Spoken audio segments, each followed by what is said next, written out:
Hi Tamil மக்களே, இன்றைக்கி நாம் சூப்பரான டேஸ்டான ஃபிஷ் ஃப்ரை பார்க்க போகிறோம். யூகேயில் நாங்கள் இருக்கிற சைடு ஃபிஷ் வந்துட்டு ஃப்ரெஷ்ஷாக கிடைக்காது. அதனால் பீச் சைடில் இருக்கிற ஃபிஷ் மார்க்கெட் நம்ம போக போகிறோம். நம்ம ஈவினிங் டைம் போனதுனால ஃபிஷ் எல்லாம் கம்மியாக தான் இருந்துச்சு. இங்கே பாருங்கள், நிறையா ஃபிஷ் வகைகள்லாம் வச்சுருக்காங்க. நாம் வந்துட்டு ஃப்ரெஷ் ஃபிஷ் தான் வாங்க போகிறோம்.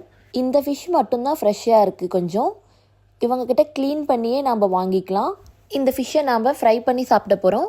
ஒரு கப் எடுத்து ஆல்ரெடி கழுவி வச்ச ஃபிஷ் எல்லாத்தையும் நான் சேர்த்துக்கிறேன். இதுக்கு தேவையான பொருள் நம்ம பார்க்க போகிறோம். ஃபஸ்ட்டு எக்கு போட்டுக்கலாம். 2 ஸ்பூன் கரம் மசாலா எடுத்திருக்கேன். ஃபிஷ் ஃப்ரை மசாலா 2 ஸ்பூன் எடுத்திருக்கேன். 1 ஸ்பூன் இஞ்சி பூண்டு பேஸ்ட்டு போட்டுக்கலாம்.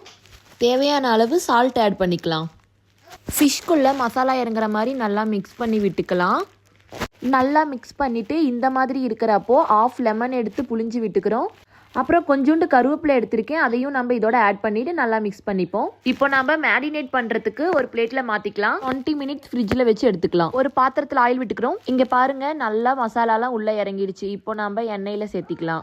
ஒரு சைடு நல்லா வெந்திருக்கும். இப்போ நம்ம திருப்பி போட்டுக்கலாம். இப்போ நல்லா வெந்துருச்சு. அதை நம்ம ஒரு பிளேட்டில் எடுத்து வச்சுப்போம். இங்கே பாருங்கள், சூப்பரான ஒரு ஃபிஷ் ஃப்ரை ரெடி. நீங்களும் சமைச்சு பார்த்து எப்படி இருக்குன்னு சொல்லுங்கள். பாய்.